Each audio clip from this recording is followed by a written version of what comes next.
on parle d'Émile Parfait-Sim, quand on parle de la République centrafricaine, quand on parle de la FEMANIA, on ne peut pas ignorer le chef des FEMAN, qu'on appelle justement Jean-Pierre Amougou Belinga. Jean-Pierre Amougou Belinga est celui-là qui non seulement a vidé la ligne 94 qui était pourtant faite pour des crédits, pas seulement pas des crédits, mais pour des vraies réalisations, pour les interventions de l'État, mais aussi dans la ligne 65, c'est un véritable désastre, avec la complicité de son ami, le ministre Louis-Paul Montazi. Et ce qui se passe actuellement, c'est que lors de mon dernier direct, je me suis mis, et je vais encore reprendre ça. Ce n'était pas une blague. Je faisais semblant, mais en réalité, je voulais attirer votre attention sur quelque chose. Quand je faisais ça, je faisais, on reprend, 90 millions. Et je disais quoi? À madame le directeur général de Vision Finance, 90 millions, 90 millions, 90 millions, 90 millions, 90 millions. J'ai insisté sur un fait sur lequel je vais revenir et beaucoup n'ont pas prêté attention. C'est que dans ces règlements AMR, qui ont été faits le 22 juin 2022, j'ai sorti beaucoup de papiers pour attirer votre attention que ça s'est passé en plusieurs étapes. Dites-moi, pourquoi ça ne s'est pas passé en une seule étape? Pourquoi 90 millions, 90 millions, 90 millions, 90 millions, 90 millions, 90 millions? Parce qu'il s'agit d'une autre escroquerie. En réalité, Jean-Pierre Amougou Belinga a eu à procéder par une opération terrible. Lorsqu'il sait que maintenant, les impôts vont saisir, c'est bien, et qu'il a le dernier ultimatum que je vous avais lu, il se décide donc d'aller faire des prêts auprès de Vision Finance. Vision Finance est une microfinance de deuxième ordre. Ce n'est pas l'argent de Jean-Pierre Amougou Belinga qui est là-bas. C'est l'argent des épargnants et surtout l'argent des militaires camerounais.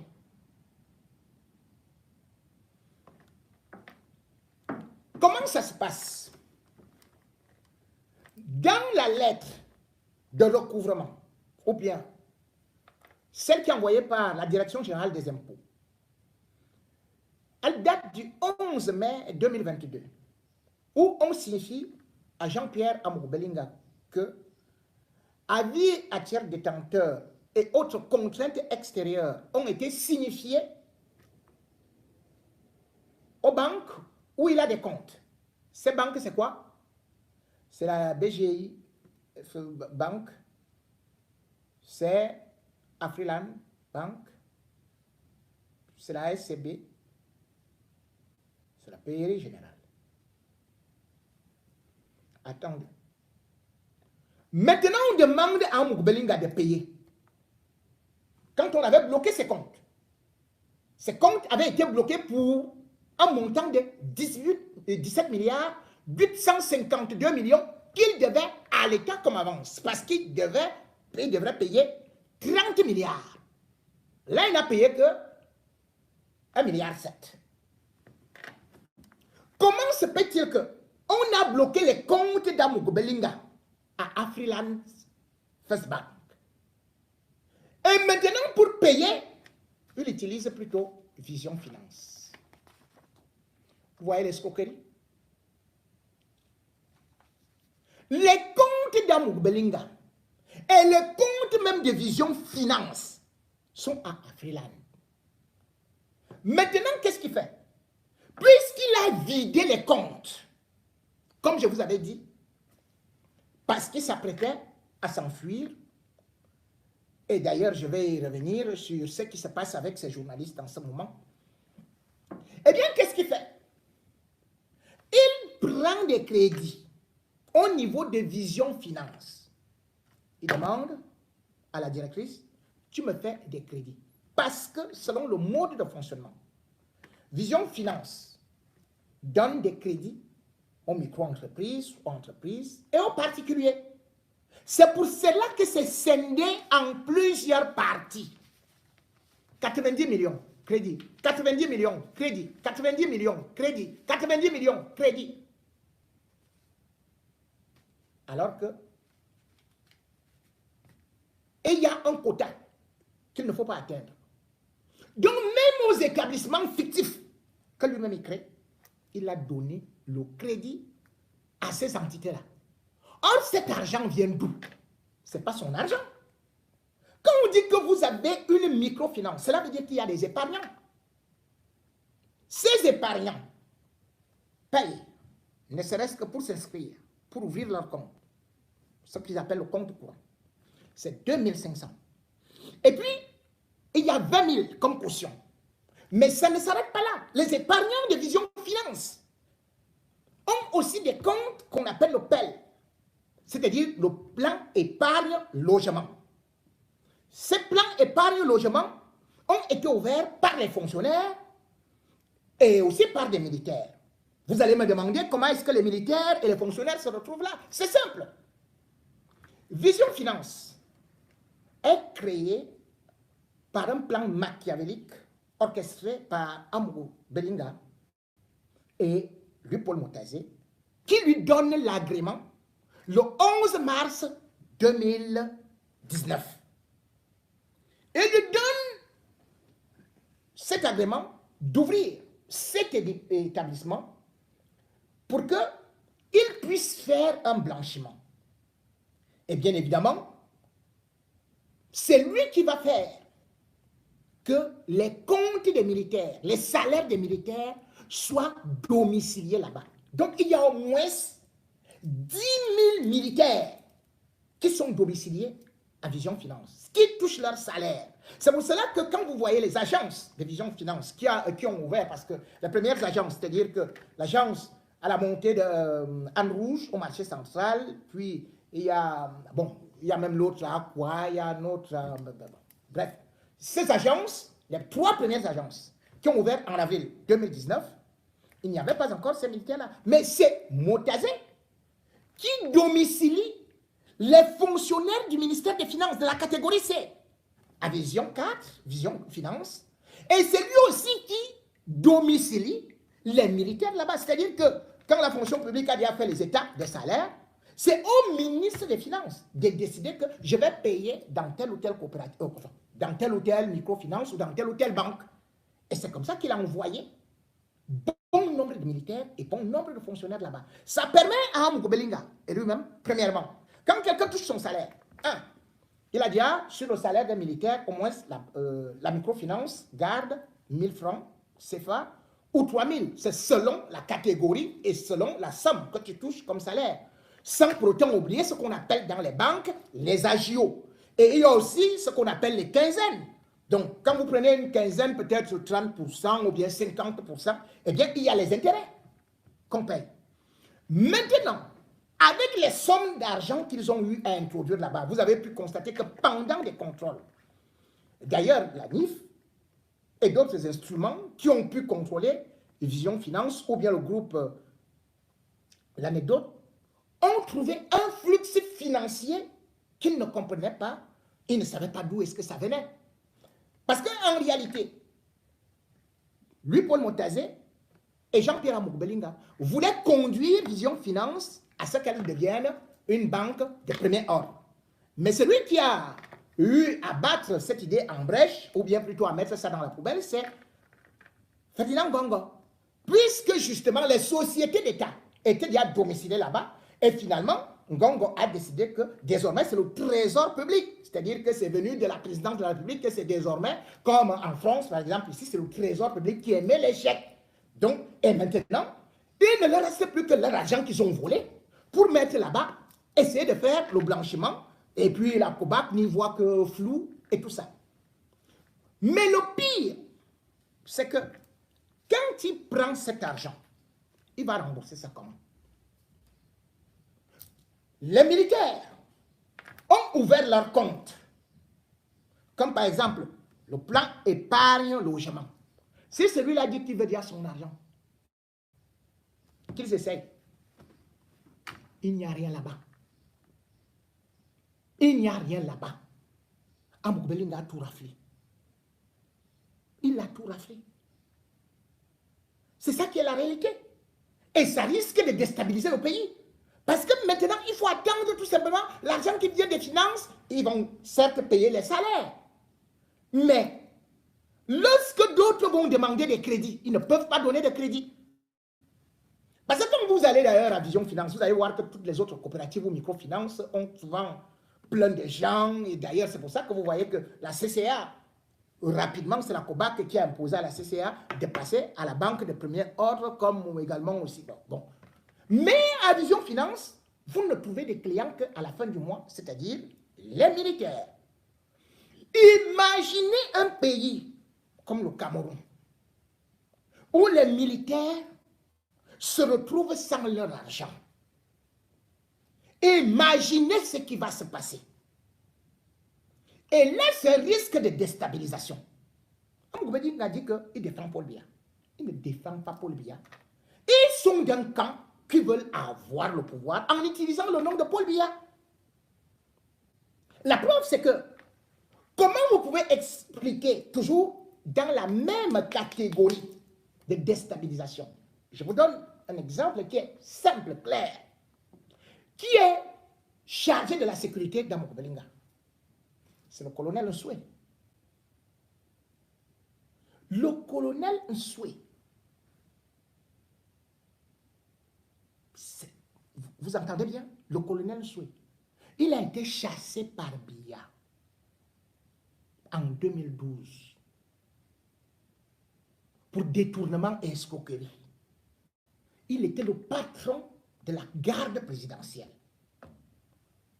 Amouk Bellinga le prend. Biya chasse quelqu'un. Amouk Bellinga le recrute pour venir le garder, pour former son armée, ses vigiles, et tout ça. Est-ce que c'est normal? Est-ce que vous savez que, est-ce que vous savez même pourquoi est-ce que le colonel Nsoué, c'est-à-dire le père de Mélissa, la troisième femme d'Amouk Bellinga, comment est-ce qu'il a été enlevé?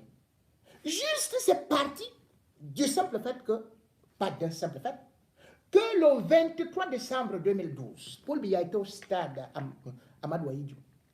Il présidait la finale de la Coupe du Cameroun. Quand il est en train de rentrer, eh bien, son cortège est pris de coups de feu. Et ces coups de feu sont tirés par un élément de la garde présidentielle dirigée par le colonel Raymond Itoundou Nsoué. Et ce gars est aussi un gars embêté, puisque il s'appelle Donald Abena Mba. Le caporal en question, ses collègues vont tirer sur lui, mais ne vont pas chercher à l'abattre. Il sera juste blessé. Entre-temps, c'est un autre, c'est-à-dire que, entre-temps, on ouvre une enquête, que même, on a failli tuer Paul Biya.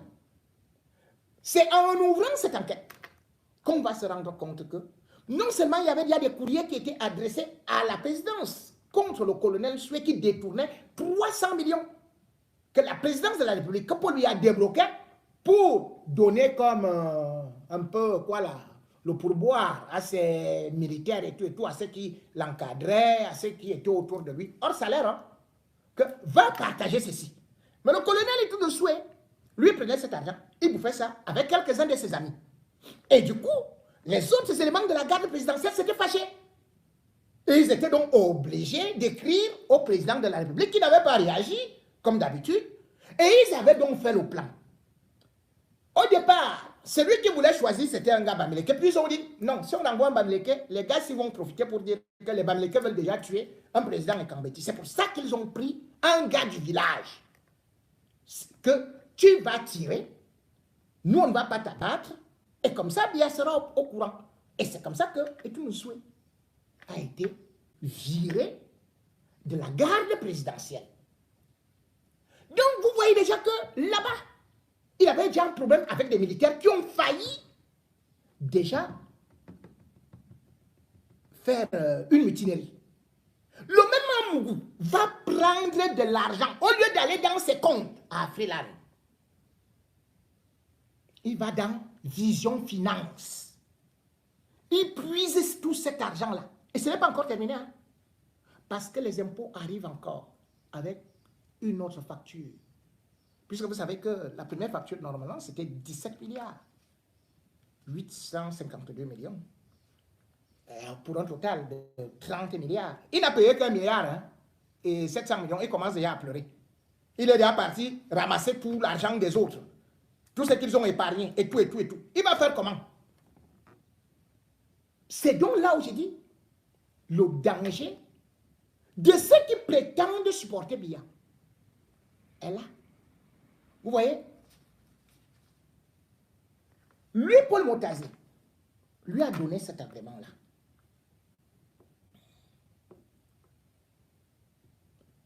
Et je vous dis, ce n'est pas la première fois. Puisqu'en Mougou, que vous voyez, parce que comme ils aiment faire des reportages, on va faire le reportage et tout, et tout, et tout, la chaussure, oh voilà, oh le singe, au milieu de la forêt, à Framimbang, oh les singes, oh. Ah, mais sauf qu'ils ne volent pas. Ouais, un Mougou, un type qui n'a pas été à l'école. Voilà quelqu'un qui fait des pieds et des mains en passant par le général Aevo. Parce qu'il est entré à la présidence par le truchement de Beling et Boutou. Et il avait menti qu'il était son neveu. Et maintenant, il s'est lié avec le général Aevo. Ils font des faux marchés. Ce qui est grave, c'est qu'un Mougoubelinga que vous voyez là, qui parle le français de je ne sais pas. Moi-même, je ne comprends pas. Moi-même, ok. Bon, le type là, il a monté tout un dossier. Un ouais parti donner ça à la présidence de la République. Vous savez, le dossier d'Amoukou-Belinga. Amoukou-Belinga voulait devenir délégué général à la sûreté nationale.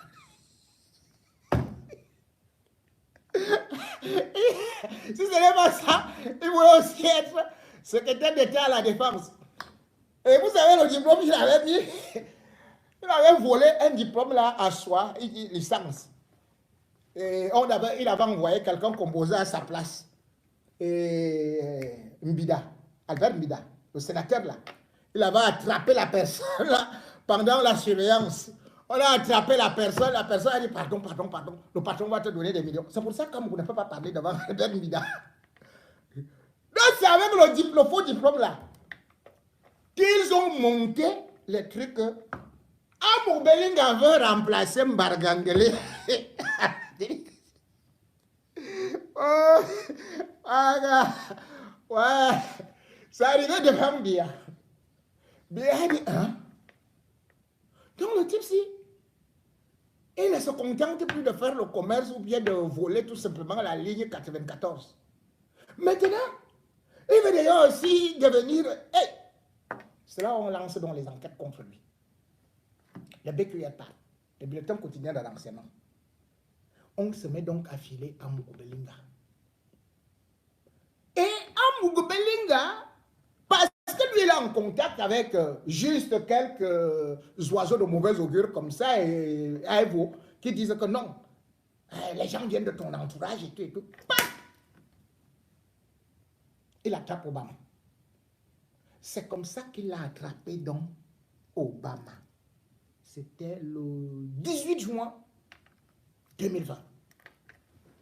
Parce qu'on lui a dit que les renseignements que tu vois là, les choses que tu vois là, que ce soit Bangui, que ce soit tout ce que tu fais, c'est Obama qui connaît toute ta vie.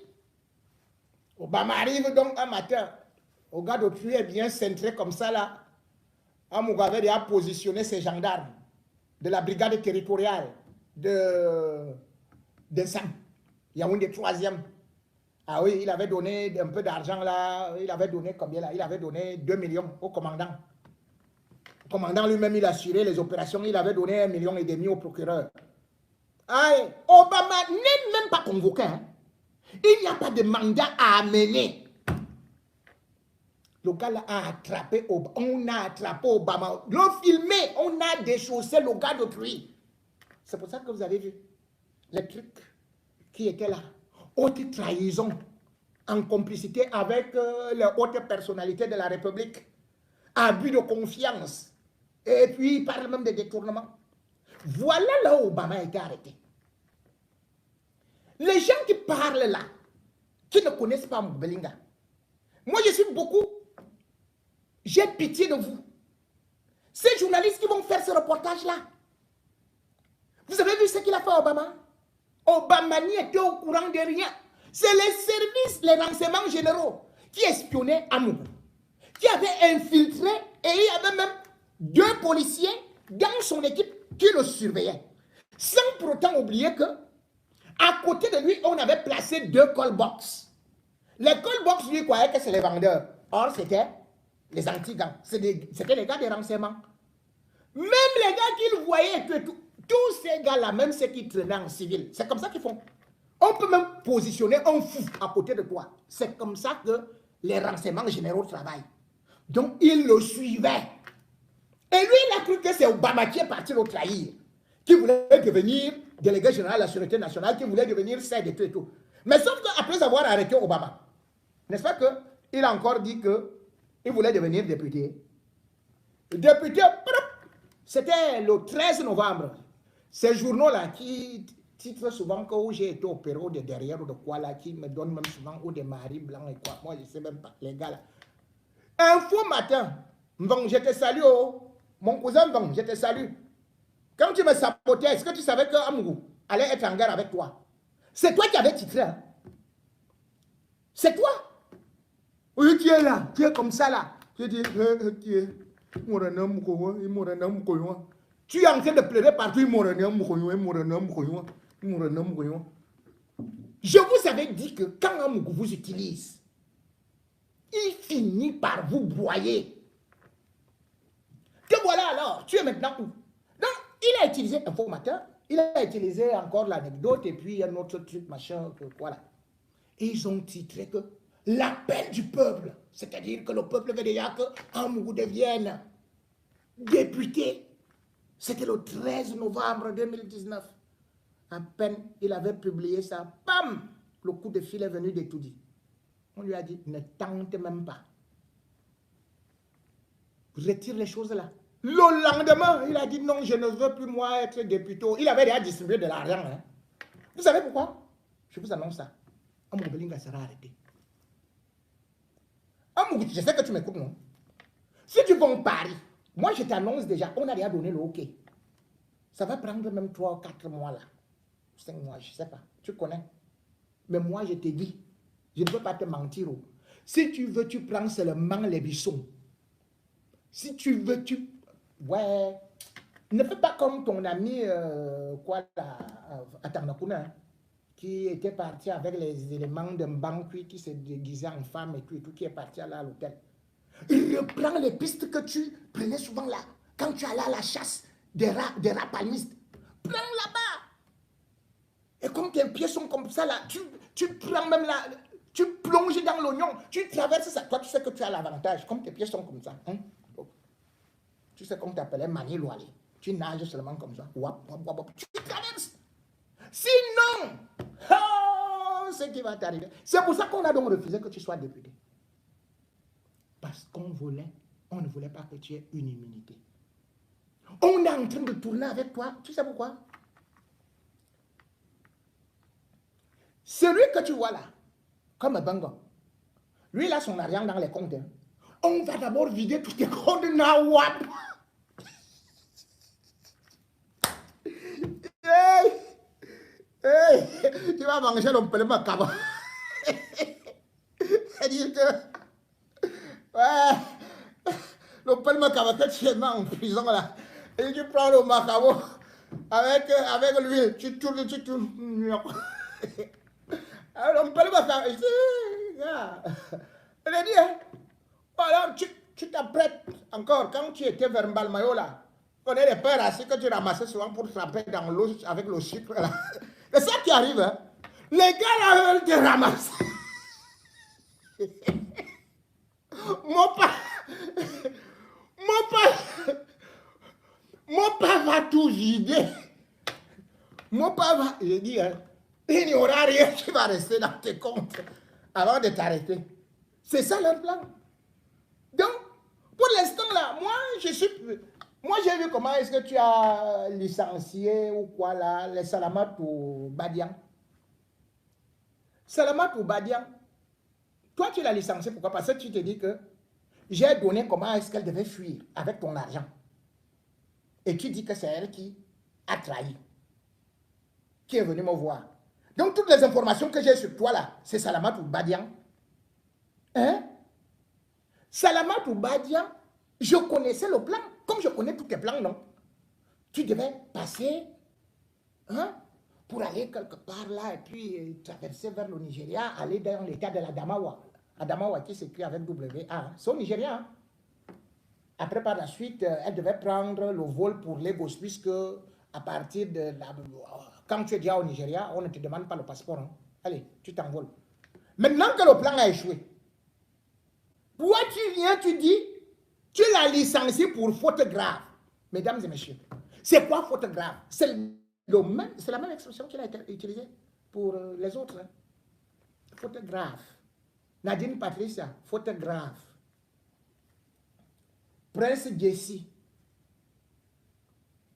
faute grave. Il s'appelle comment? Son vrai nom c'est Jessica Ntama.